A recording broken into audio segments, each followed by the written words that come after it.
Williston, and this is your package point of view. For this point of view, we got caught up with Nadia von Hahn, a soulful songstress that's been described as Marilyn Monroe's pop-singing, piano-playing granddaughter. She's about to hit the road to promote her new album, Wait and See What Happens, and we got a chance to sit down with her and discuss how this is actually her second debut album? So Nadia, thank you for coming down and participating in our little exercise, little interview here. I appreciate it. I love it. Happy to be here. Thank you very much. Let's just jump right into it.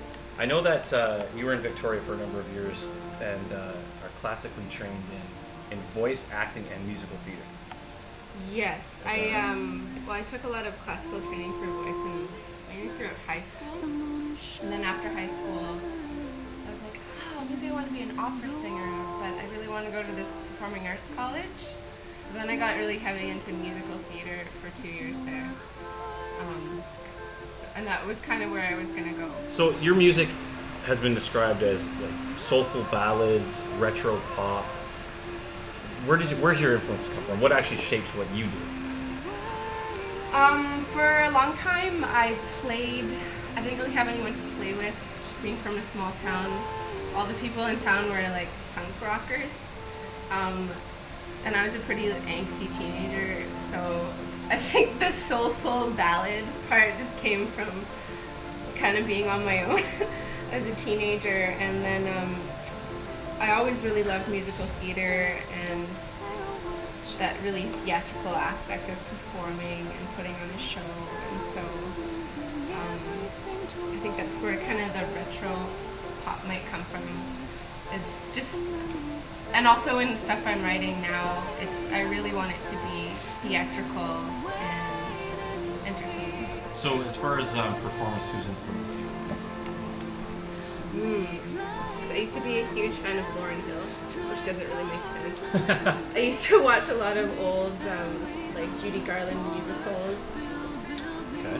Marilyn Monroe, who I love. So let's talk about your debut album. And I say debut albums because there's a bit of a story here that I hope we can get to. But your actual debut album is coming out October 5th. Yes. And it is entitled Wait and See What Happens.